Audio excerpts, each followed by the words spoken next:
Have a good little time as always up in the studio tonight. So let me welcome those people who joined me tonight. I got Miss McCrae's in the building. How you doing, Miss McCrae? Good evening. It's Tuesday. Yes, it is Tuesday. Could you hear me? Can you hear me now? There we go. Yes, I can hear you now. Hey. All right, there we go. All right, like she said, it is Tuesday. And then we also have Mr. Jeremy. Jeremy is in behind the booth tonight. What's going on, Brother Jeremy? I'm good. You know, running a little late. I'm sorry. I got behind. Just squeezed in here. Just slid right in, right, brother? Yeah. That's all right, man. That's all right. So again, I hope you're having a good evening out there. It is in Orlando here. It's a nice, cool evening. Not so much that it's cold, but it's just a nice, cool breeze outside. And one of those rare occasions. We get these kind of weather during the fall, but we certainly kind of miss it a little bit. I certainly miss it a little bit during those winter months when it's still 88 degrees outside and it's 9 p.m. But that's Florida. You got to love it, baby. Nah, I don't miss that. Nah, I like this fall weather. You know, the sun go down. It's cool. You know, I had an uncle. He moved back to Chicago. Said it was August and it was still 90 degrees and it's 8 o'clock at night. He said he couldn't take it. Too much. It's too much. I like the fall weather though. Yes. Fall weather is good, man. I love the fall. It's a nice little break from the monotony of the hot all the time. But that's cool. That's cool. So top of the hour, I got to shout out to my Steelers, man. Steelers again, baby. We're 6-3. I'm telling you, we're on our way. They squeaked by. It took everything they had to get by, and finally in overtime, I was kind of biting my fingernails a little bit, but I made it through. Steelers came off field goal in the end. To the 1-7. 1-8 now. 1-8 Chiefs. Yeah, 1-8 now. But yeah, it was a close one. We do that. We played a really good team the week before in the Giants. And we kind of handily took care of them, and then we come back the next week against we'll call them a lowly, as far as record anyway, team like the Kansas City Chiefs, and we struggled.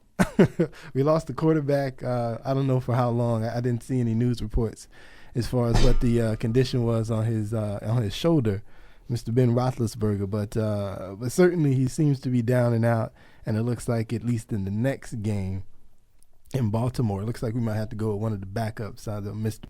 Leftwich. We'll have to see how that goes down by the end of the week. But hey, man, we 6-3. It was a win. It was an ugly win. We do ugly wins. We take W's all day, so that's good. But all them Steelers fans. I think you're the only one. There's a few out there. There's a few out there. Miss McCrae likes the Steelers. I like the Steelers. Miss McCrae likes the Steelers. I like the Steelers. I like the coach. Steeler Nation is big, man. Steeler Nation is big. But we'll move on. 407-894-1680 is the number. 407-894-1680 is the number if you want to join us on these conversations this evening. So, election was last Tuesday. Yep.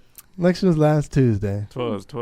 Yes, it was. Once again, President Obama has another 4 years.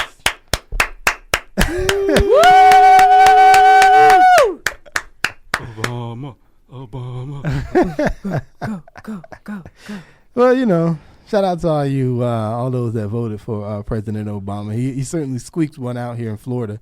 Took us a few days, but we finally got the counts together. And squeak one out. That is right. He's gonna say squeak. Well, he only won by 74,000 votes, so that is kind of squeaking it out. That ain't what I'm saying. I mean, a W is a W. I agree, Yeah, but I'm just saying it was close. It was kind of like the Steelers win last night. We squeaked one out, but it was a W. We'll take it. I was getting to the point like, man, I mean, I know I voted, but y'all can throw it in the garbage. He already won. It's all good.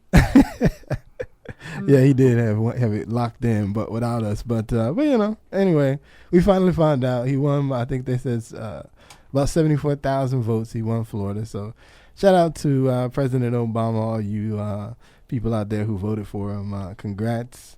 The other team won. That's okay. I didn't shed it in tears or anything like that, but it's okay. You can admit it. We know you. It's were all upset. good. My thing about that is, on principles, I disagree.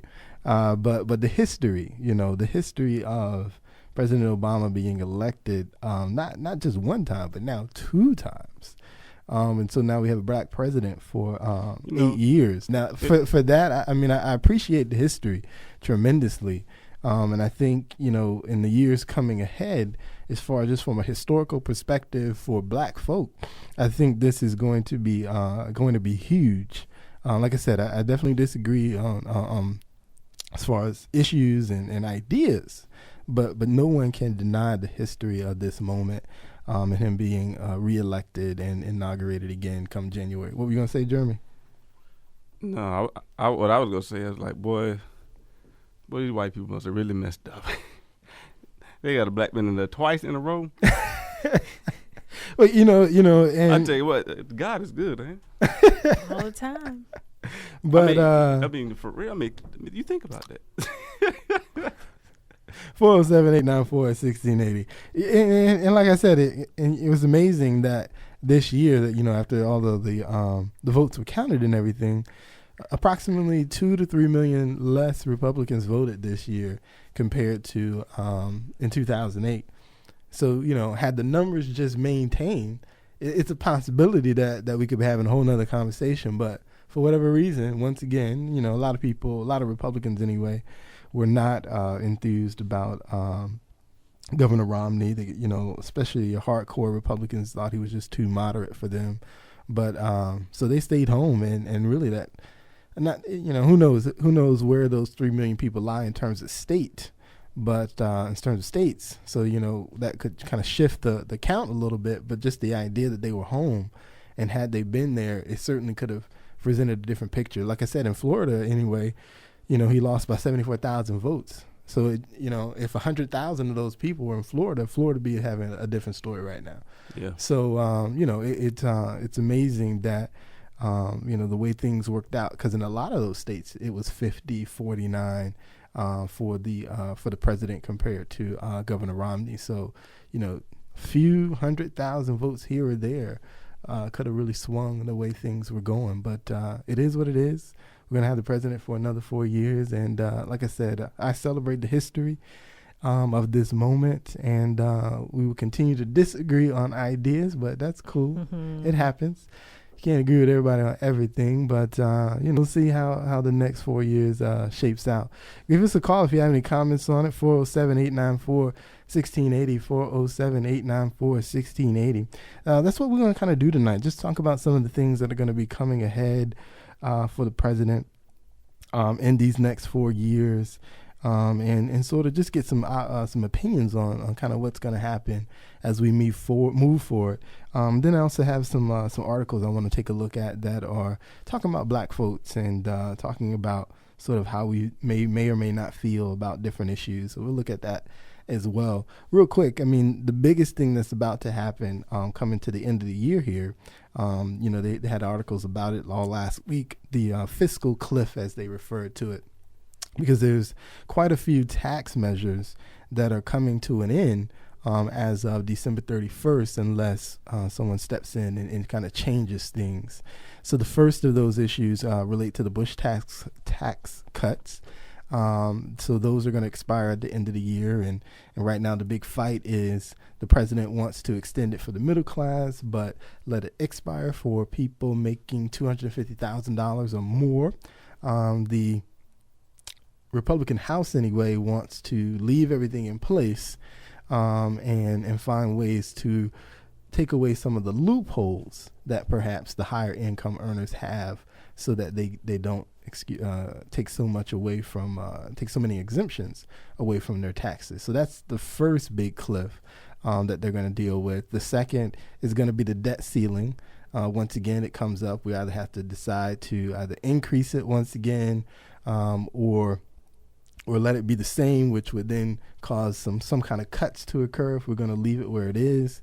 And then the third thing will be the fact that the the Social Security tax that the president cut, he cut by 2% for all workers. That basically he talked about how it saved approximately someone making $50,000 a year. It saved you approximately $1,000 a year. Well, that particular tax cut is about to expire come the end of the year as well. And so those are three big issues that, we'll see how the dogfight becomes as we close the year out. But those are three things that they're going to have to deal with before we move into the president's second term. So I just have a couple quick comments. 407-894-1680, 407-894-1680. So to the first point, the Bush tax cuts. It seems the line has already been drawn in the sand on that one.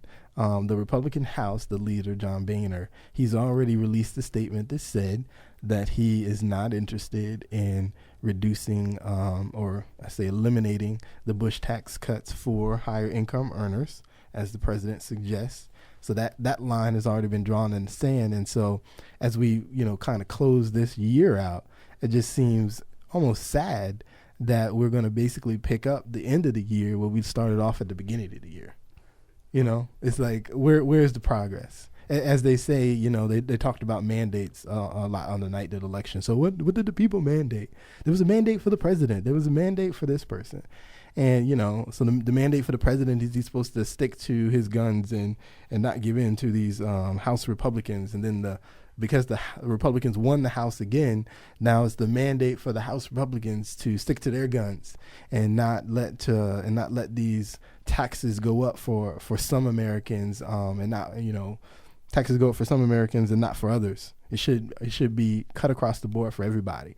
And so, again, it's unfortunate that once again we seem like we're going to have this stalemate on a set of issues that, talking billions of dollars here, that it's going to affect.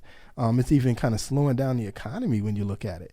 There's a lot of businesses who are kind of stagnant right now because they don't know what's going to happen. They don't know if taxes are going up, taxes going down, what's going to happen. So it's kind of we're in a weird place all over again, even with this kind of renewed spirit for the president. What are you guys thinking?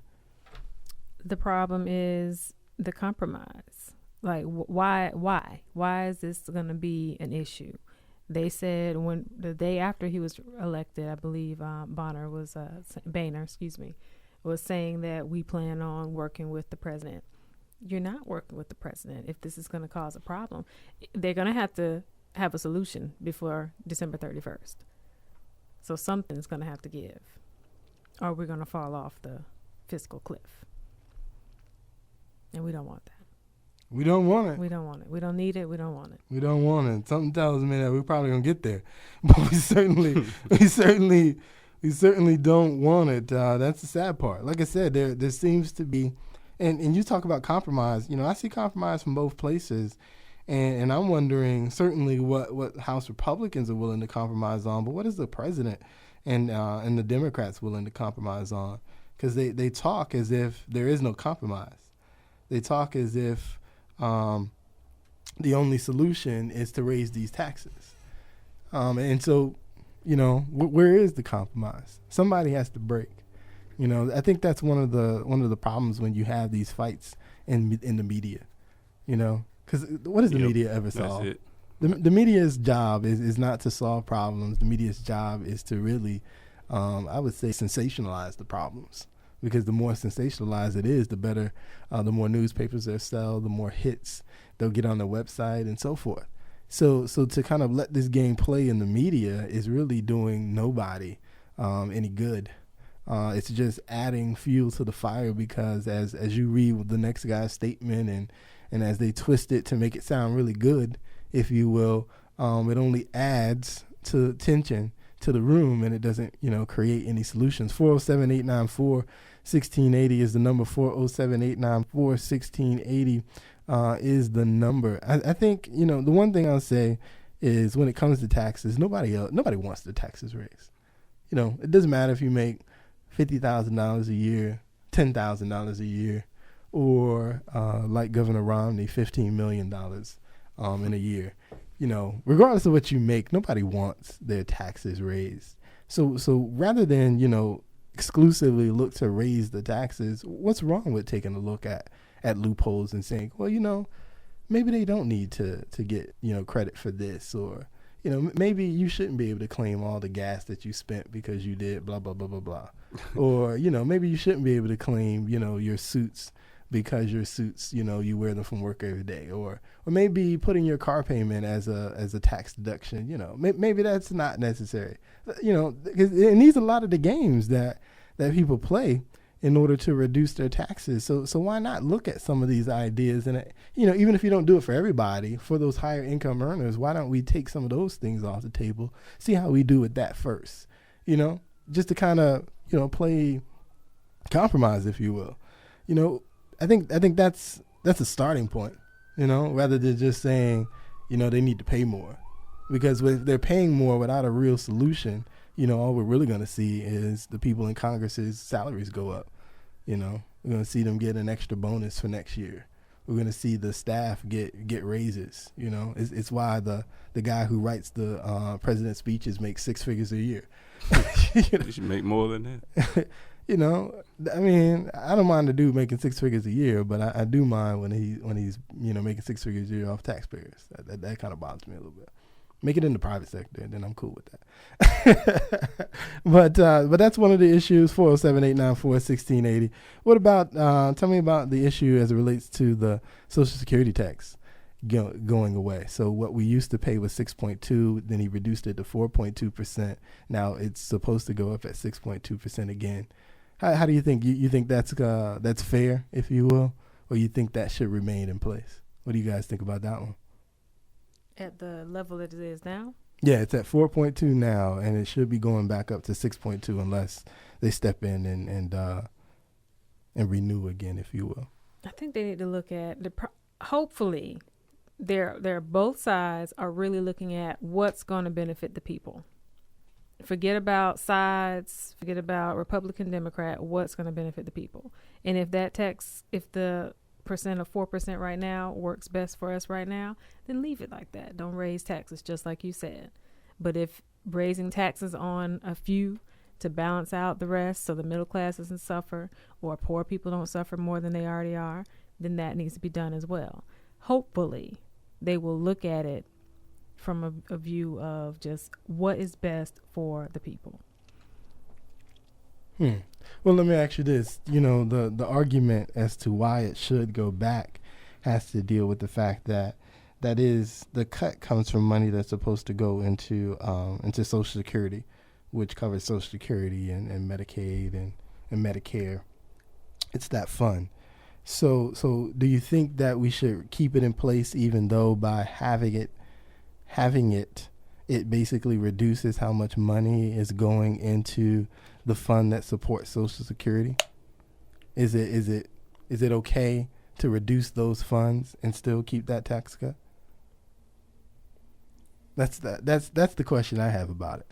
Because when I think about it, and how are you going to take money away from Social Security, which by all intents, by all purposes, the program's not healthy, just to save a few dollars for the people that live today. So is that right to save a few dollars for the people that live today, but decrease the amount of dollars available in the future for those people that will be getting it in the future? Is that a good game? No, it's not a good game. But I would say this: if the logic is, well, it's not going to be there in the future, then I kind of understand that. But then again, it's like, is that what the logic is? Or is the logic is going to make me look good? So when I run again, I can say, I reduced your taxes. Without necessarily saying, because I'm sure everybody doesn't know that they reduced the taxes on Social Security. I'm sure everybody doesn't know that. But they don't know. Yeah, so that's what I'm saying. So it's going out as, oh, well, we cut your taxes, as opposed to, by the way, all that money that we take, with even that 4% we taking out might not be there for you. You know what I'm saying? Mm-hmm.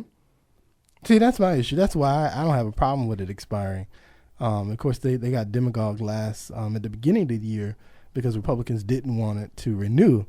And so I wonder, from what I've read in different articles, it sounds like for this particular year, the president's going to let that fight go so that the money can start going back into the Social Security Trust Fund as it was prior to allowing these cuts, is what it seems like he's going to do.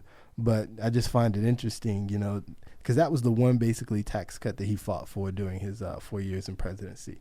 And so I kind of laugh a little bit just at the idea that the one tax cut that he fought for the middle class, hard fights, is going to expire at the end of the year, and essentially nobody's going to talk about it.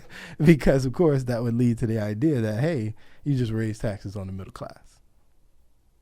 I don't know, 407-894-1680, 407-894-1680, which would obviously be a huge, blow to the message that he's been preaching for 4 years. But, I don't know. I can't see it like that. So he raised the taxes. I mean, did he really raise them? He brought them down. They were at their point anyway. He just put them back where they were, And at the end of the day, it was going to benefit you in the long run, You know what I'm saying? In the longevity of things, how can you look at it? If the taxes at one point, now he did bring them down, but then he just put them back where they were to continue pumping money in there. Can you really say, oh, he raised middle class taxes? Well, yes, technically you can. You know what I'm trying to say, man. You know what I'm trying to say. He just put them back where they were, as far as I'm concerned. It is what it is. That is raising taxes. Is it not? If he lowered them by cutting it, and then if he allows them to go back, isn't that not raising taxes? But that's if it goes that way. If they come to an agreement that these things don't happen, then that won't happen. We'll find out. December 31st. We'll find out. They'll probably do is they'll probably not come to an agreement, probably create some kind of extension just so they could keep fighting into the next Congress. That's probably what they will do. They don't solve problems anymore everybody in got to get Washington. reelected, They don't solve problems anymore, unfortunately, in Washington. They only push them on to the next man. Even, you talk about one of the criticisms was the budget. They did the same thing with the budget a few months ago. They didn't create a budget. They just created a bill that extends money so that the budget can be covered, but it's not really a budget. It's like, we're going to throw, we need a couple $100 billion. Okay, sign this bill. Let's throw a couple $100 billion at it. All right, we good. All right, we'll come back in December and figure out the next couple $100 billion. But that's what they do in Congress. They don't truly solve problems anymore. It is a sad event. But I'll move on. 407-894-1680. So going to these articles, the first one I want to talk about, if you can kind of summarize it for me, Miss McCrae. I know the article is found on it's called yourblackworld.net, right? This is your speed, so you'll probably do a better job of summarizing this type of article. This is J Real speed. So Your World Blackneck. Tell me the name of the author, though. I don't remember her name. Yvette Carnell. And the title once more for me. Yvette Carnell, How Both Reverend Al Sharpton and Michael Eric Dyson Tricked the Black Community. All right. So how Michael Eric Dyson and how Al Sharpton tricked the black community. So here's the gist of our article. And when I read the article, I mean, obviously she doesn't talk about who she voted for. But reading the article, I would assume she probably did vote for the president. This is just her criticism of the quote-unquote leaders of America. And so what she said was, in summary, that Michael Eric Dyson and Al Sharpton didn't do black folks any justice in critiquing or discussing the president, because both men, in essence, laid down in terms of their thoughts on the president in favor of the notion that I refuse to criticize and give ammunition to the opposite side. And so in doing so, a lot of issues that they could have discussed went undiscussed due to their nature to say, we'll just support him regardless of what he does. That's the gist of her article. And as such, she's saying that those two gentlemen, in essence, let black folks down because they didn't do their job and to speak up for us against even those that might look like us and in support of us. Okay? That's the gist of her article. Is that a fair statement? Yes and no. Well, adding to the fact that she's one of the people who criticize the president for not doing enough for the black community. What more can he do for the black community? Right. Okay. So he also talked about not doing enough for the black community. To her point, which I agree. I think both of those men, especially, I'll talk about the Reverend Al Sharpton. He fashions himself and sells himself as being this leader, quote unquote, and that's debatable depending on where you are with Reverend Al Sharpton. But he fashions himself as being this leader that is always going to be the voice of black folk, no matter what the situation is. And in the last 4 years, and we'll see what the next 4 years brings, but I don't expect anything different. In the last 4 years, he publicly went out and said, I refuse to say anything negative about the president. Publicly said that. It's not going to happen. You're not going to get me to do it. Everything I do in relation to the president will be positive, which sort of, kind of takes away that mantra. It's one of the criticisms I have as of black folks in general during his presidency, is we sort of laid down and we stopped discussing our problems that we were concerned about for the quote unquote greater good of not criticizing the president. And personally, I see that as a failure on our part, because it shows other people that we're not willing to check ourselves. We're only willing to check the white man, if you will. And so as long as the black man can do whatever he wants, but the white man better step up. But that lessens our criticism, because the opposite side is simply going to say, well, why are you saying so-and-so white man should be doing this when the black guy you didn't even say anything for? And that's the comments. As soon as the president's out of office, the next person that wins will more than likely be a white man, maybe a white woman. I know a lot of people are looking forward to Hillary Clinton running in 2016. And she probably won't see it so much if she won. But let's say a Republican man won. He would certainly hear. And Al Sharpton would be the first to say something. Well, I know Brother German need to get it together back there. But especially from Al Sharpton, he'd be the first to say, if some Republican white man were in office, that he wasn't addressing black issues, quote unquote. Whatever he may consider that to be. He'd be the first one to yell that mantra, due to if black unemployment was increasing during his presidency, he'd have something to say about that. If the incarceration of black men was increasing during his presidency, he'd have something to say about that. So for him to sit on the sidelines and watch these same things happen when he's supposed to be the voice of the people, no matter what the situation, I think it is a travesty, because that's what he sells himself to be. So if I sell myself to be the Superman, then I need to be Superman in all situations, not just when I want to be. Okay. I see we have a caller. How you doing tonight, caller? What's your name? Hello? Hello? Do we have a caller? Okay. Okay, maybe not. So that's what I'm saying. That's why I agree with her.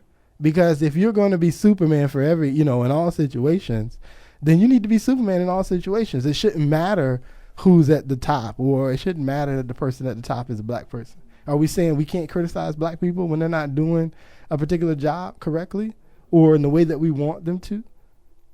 Is that what we're suggesting? 407-894-1680, 407-894-1680. There are two things on this. One, a quick, if people were to criticize the president, you can criticize, but then there's disrespect. And we've talked about this on this show before. Criticism and disrespect.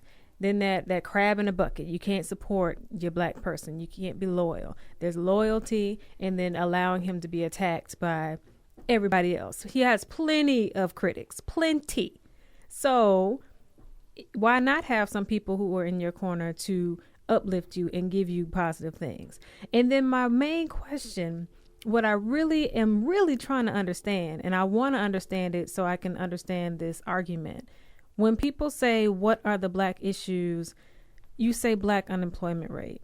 You say mass incarceration. If the president were to speak on unemployment, he would be speaking on unemployment generally. He can't say, oh, why do black people not working? Let's just fix their unemployment problem. You can't say that. If you fix the problem, if you fix unemployment, the economy, that's going to affect everybody because he's the president of the United States of America. And then when you talk about mass incarceration, what does he say to that? All these black men are going to jail. What do you then want of him to fix that? What would satisfy this calling for him to speak to the black community and their issues? That I'm honestly wanting to know what our agenda is, because the example is always the gays have their stance on wanting to get married. Latinos, they don't want to be deported. So those are two main issues. Black people, we can get married. Black people, we're not getting deported. So what is our fight anymore? That I'm truly trying to understand what is our fight so that he can then speak on it.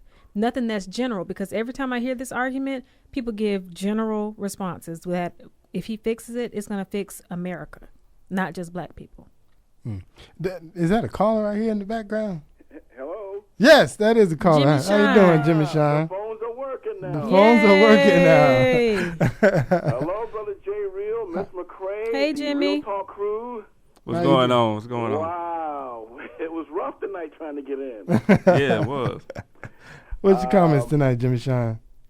Let me address Miss McCray's question. Help me, Jimmy. Help me. I would say that as African Americans, our main issue is equality.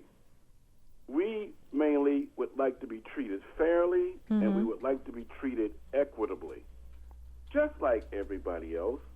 We don't want to be left out on anything. You know, we don't want people looking down on us and saying bad things about us.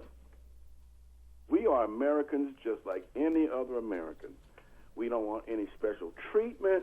We just want to be treated fairly, for God's sake. And that seems to have always been our fight. From the time we were brought here as slaves to the present day, where there are still all kinds of, it seems like, obstacles thrown in our way.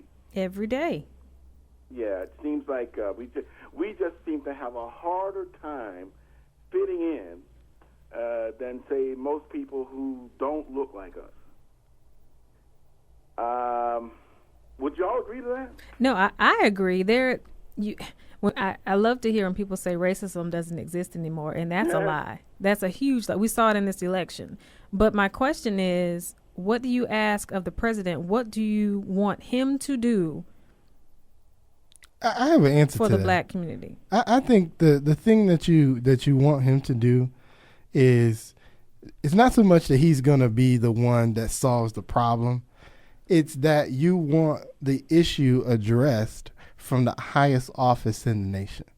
It's the attention that of that situation or the problem, whatever it is that he decides to address. It's the attention that problem gets due to the fact that the man in the biggest office in the world said this.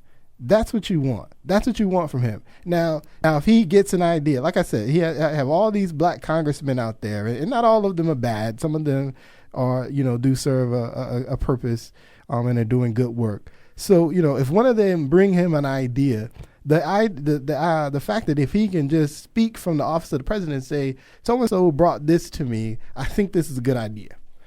It's that attention alone that, again, it's not so much that it's going to now empower black folks to now go out and solve issues. It's the idea that when the highest office of the president brings an issue to the forefront, not only do black people look at this issue, now white people look at this issue, now other minorities look at this issue, and perhaps now you can get this coalition of people that begin a plan to solve an issue. That's what you want. You're right, he's not going to solve it, and he can't be the spearhead to get it done, but the idea that he speaks it from the pulpit, if you will, of the White House, brings that much more attention to it because it came from the pulpit of the White House. And that's what you want from him. That's how he plays his part. He doesn't solve the problem, but he plays his part by bringing the attention, which now begins the conversation beyond just me and you and the black community.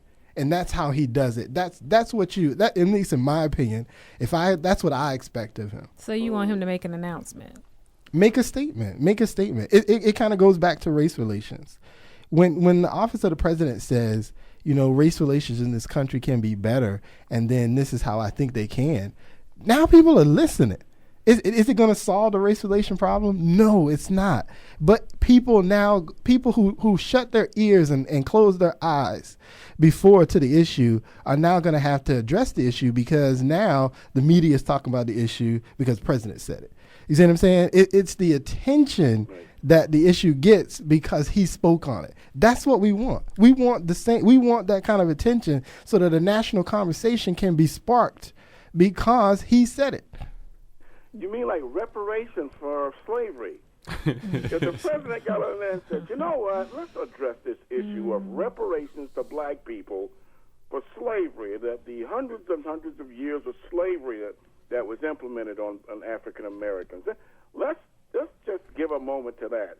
And they cut the microphones off.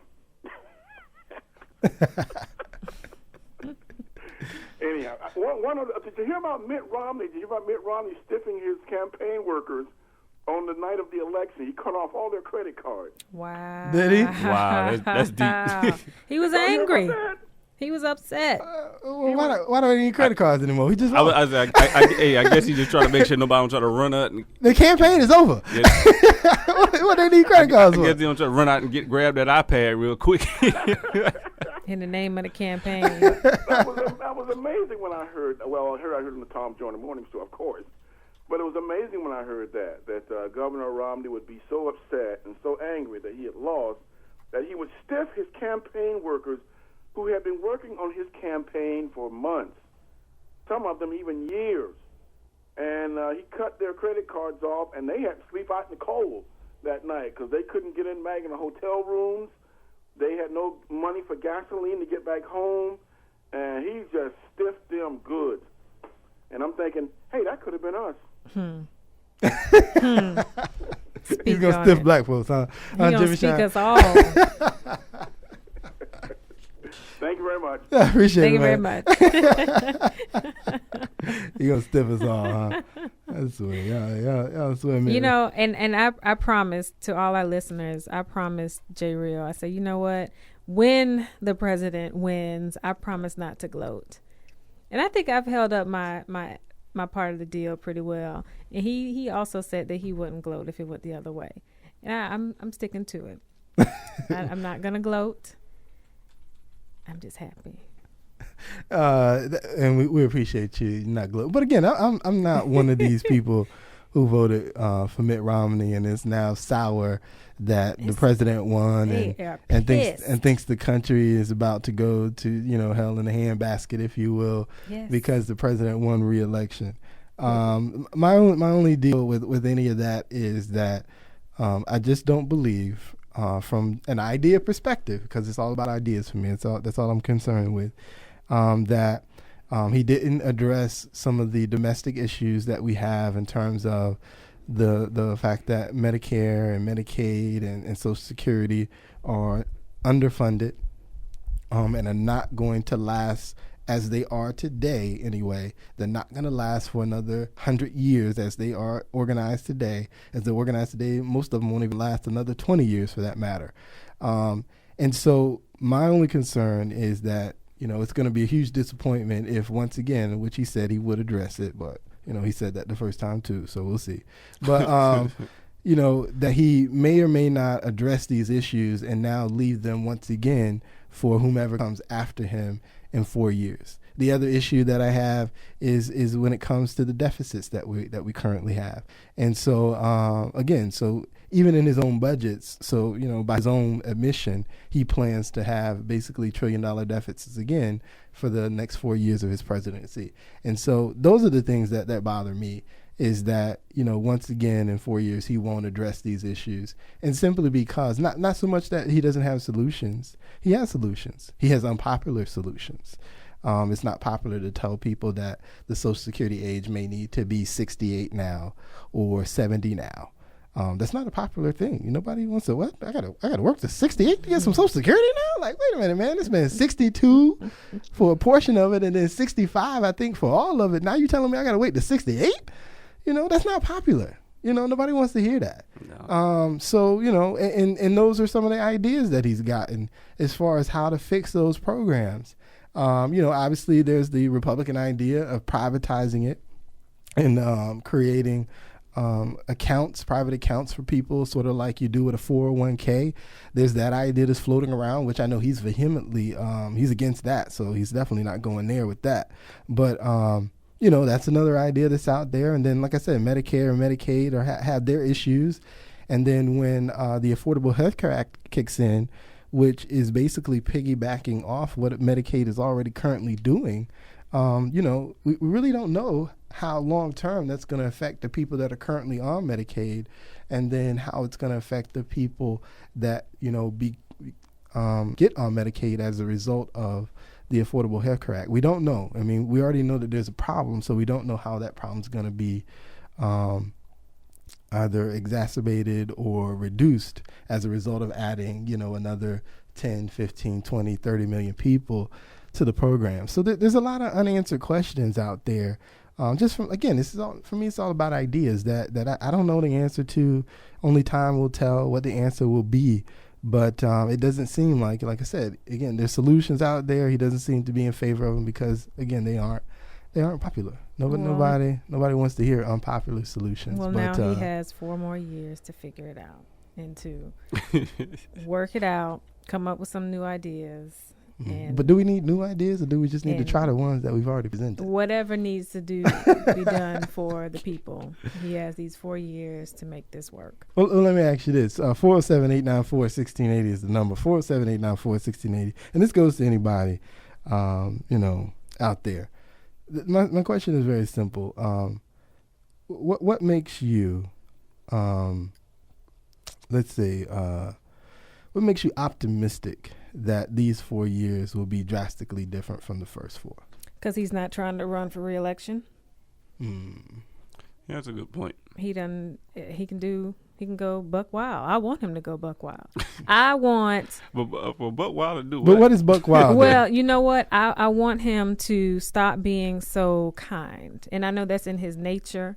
But the disrespect has to end. He needs to put his foot down. He needs to get angry. He needs to let them know, look, I'm the president, and make it be known. All these little things that have been going on, people putting their hands in their face and all. How does that solve problems? Though? That's not. I'm not even talking about problem solving. I'm talking about he needs to put his foot down and just be angry. The angry black man that they keep thinking he's going to be, and he's too soft or too this or that. Be it. And then that will translate into the policy. If he needs to put his foot down on some things, first of all, what needs to be done is cooperation on both sides. At the end of the day, the politics has to stop. That's going to help him succeed, and that's going to help the country succeed. This back and forth with Republican versus Democrat, that's the BS that needs to stop. Can I say BS? I don't know if I can say BS. It's done now. I'm going to stop saying that. You already said that, Ms. Craig. Acronyms are all right. Okay. We'll let it ride. We will let it ride. Well, but let me ask you this. So what's in your mind, what's the one thing you hope he does that perhaps he didn't do the first time? Or what's the one thing you hope he doubles down on maybe? 407-894-1680. Is the number 407-894-1680. I want him to finally do something that will satisfy these people who are saying he hasn't done enough for the black community. I truly want to, whatever it is, whatever we can decide as a collective, because it's going to help some black people and it's not going to worry to any other black people. They're not going to care about it. So we need, what is our collective agenda that he can speak on? And then if he finds that, speak on it. Collectively, because you say unemployment, somebody else says incarceration, somebody else says something else. Whatever it is, so that can end. That's what I want to end this. He doesn't do enough for the black community. What have we decided is our black agenda that he can speak on? That's the problem. It'll take us another 4 years to decide. Because we don't know. Exactly. Well, so I think it's very simple. I think there's two things that he should address from the pulpit that that sort of Can you stop relates saying to pulpit? The pulpit. Thank you. The White House. the White House that that he can address. The first and most important is unemployment, because we need jobs. People need jobs. People need jobs, People need not jobs. just black people. And you're right, not just black people, but people need jobs. So unemployment, it starts there. But the second issue that I think he can address from the office of the pulpit are race relations. There you go again. There you Preacher go man. again. Yeah, that's the second thing. Are race relations, because I think there's no better person in the country right now that can speak on race relations than the president. And the reason why, real quick, and the reason why is because of his background, because he has that experience of growing up in a white household and sort of viewing America from the eyes of his mother and his grandmother and grandfather, I would assume. So he has that perspective. But then he also has that perspective of, being a black man in some of these elite universities. I'm sure he was, the numbers of minorities in these elite universities was probably very small.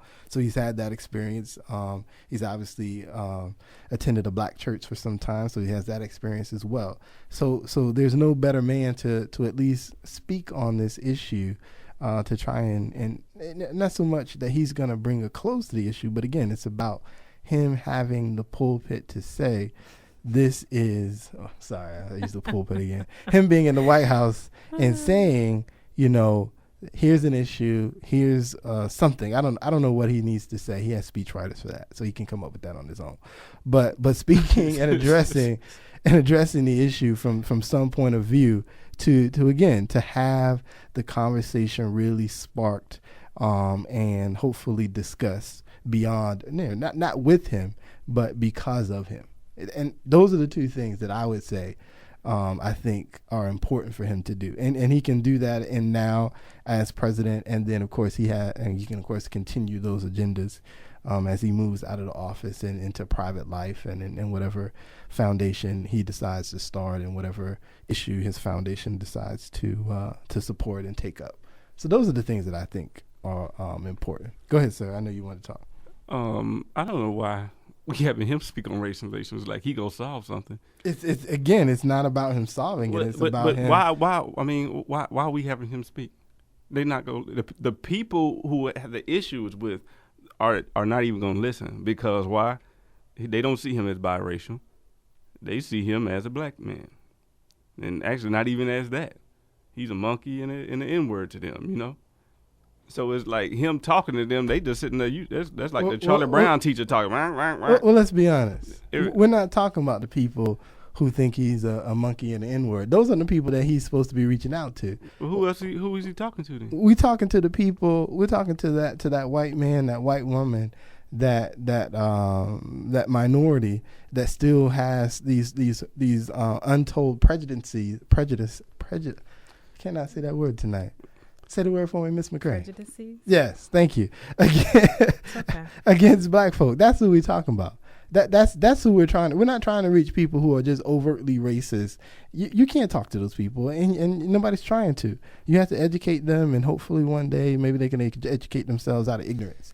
But we're talking about those people who don't recognize the racism that they have because they don't necessarily view it as racism. That's who we're trying to have the conversation with, and which is most of the country. Most of the country is not monkey N-words when they see black people. That's not most of the country. That's a small part of the country. True. So we're talking about people who don't even view themselves as having racial overtones in their conversation. Those are the people that we're trying to address. That's the platform that you begin, because a lot of those people don't even see themselves as racist. You know what I'm saying? Like they say, people don't even understand the fact that when you say I have a black friend, that a lot of people consider that a racist statement. Like, oh, you got a black friend? Like, oh, really? Well, so you must only have one because you said A. You know what I'm saying? We're talking to the people that don't even realize that that's a racist statement.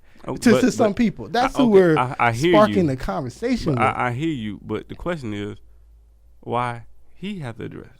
Why? Because he's mixed? Because I just don't. From what even those same people, I believe those same people, like you said, who feel like they're not racist. I'm pretty sure at least half of them didn't vote for him. So again, although they may not be carrying Confederate flags, it's still wah. Who do we think voted for the president, y'all? What, 38% of whites?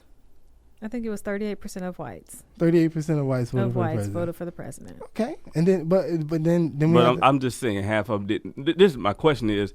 He is not the foremost authority on this just because he's mixed and he grew with the white side of his family. Again, you guys it's like to me it's more stuff. He is not gonna solve the problem. The problem is to me is more on local stuff. Let's get together with different things like different church groups get together. That stuff has more healing because a lot of these people who say you don't know they're racist, they are church members. Well, that's what I'm saying. So on that level, let's try to get like they say, the most divided time of the week is Sunday morning. Let's try to get together on those levels. I don't think that's the president's issue to deal with personally, or he should address because to me, him talking about it doesn't help because they go, you know what they gonna say? All the stuff going on out there, you talking about this, the deficit is this, the troops overseas, yada yada yada. He doesn't have to. I mean, that doesn't have to be. He doesn't have to hold this huge. You know, it doesn't have to be Tuesday. There's a big press conference on race relations. Okay, well, it doesn't have to be. Let me say. It doesn't have to be so dramatic. Well, let me say this. Hold on. One more point. Hold on. Let me say, President, if you listen, Brothers. You don't have to say this. Go fix the budget and fix the tax and Social Security. We don't need it. That's what God's for. Thank you.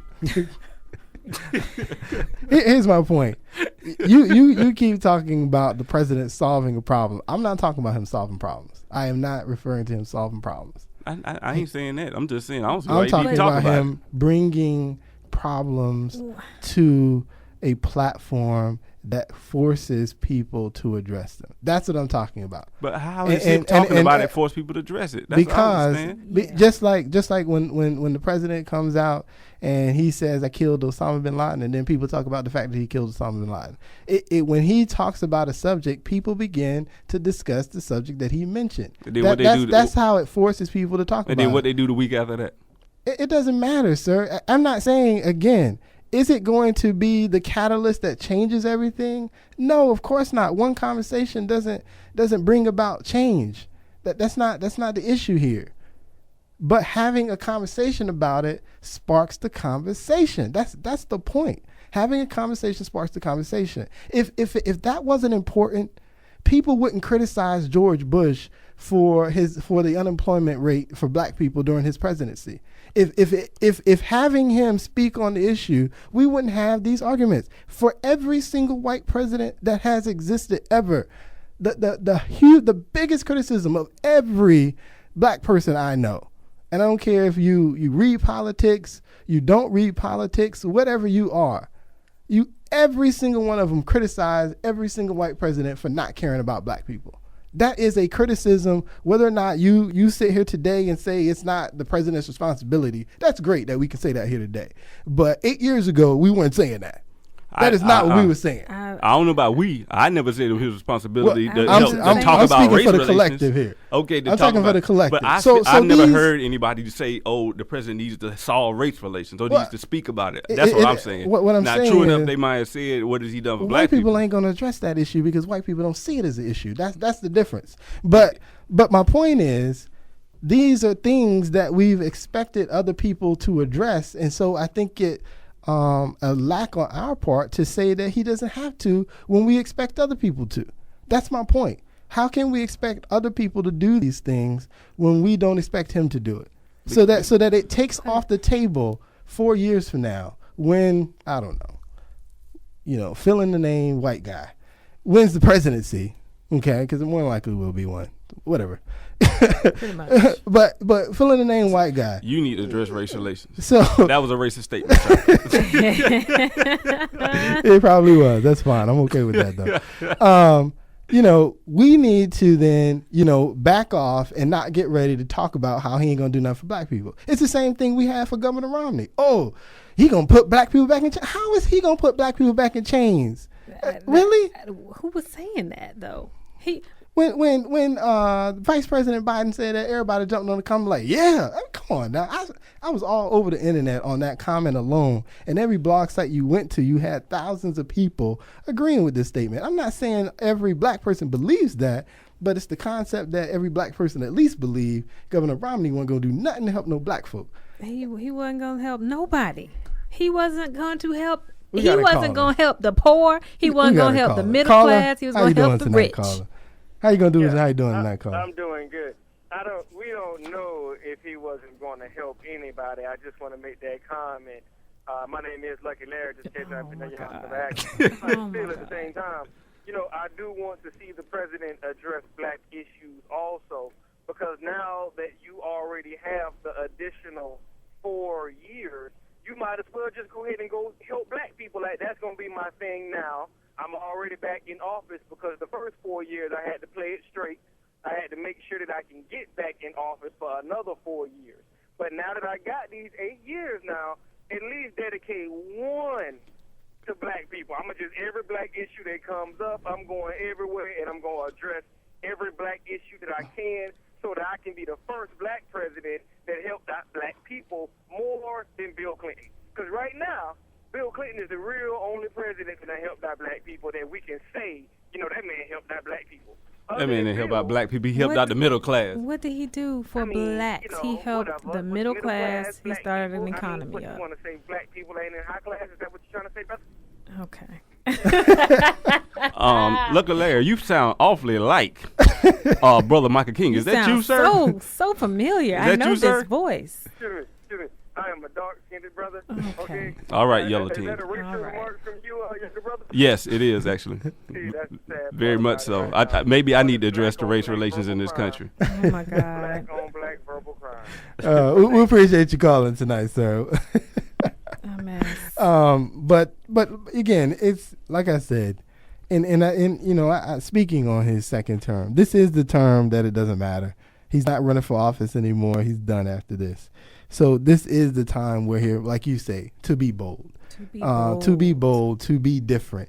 And so if you're going to be different, why not bring these things to the table? Why not take the time to spark these conversations? Again, is he going to solve it? No.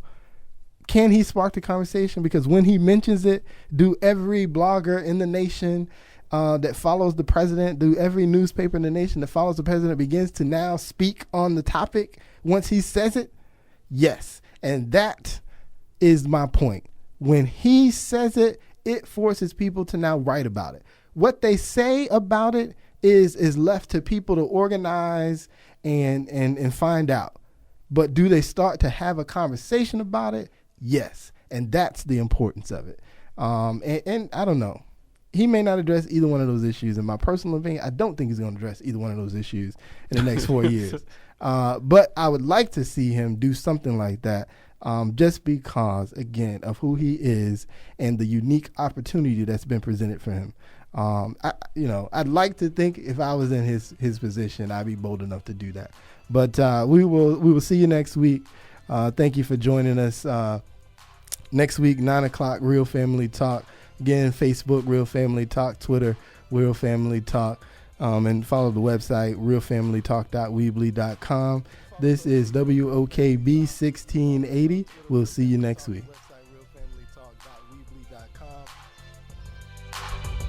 WOKB, Winter Garden, Orlando.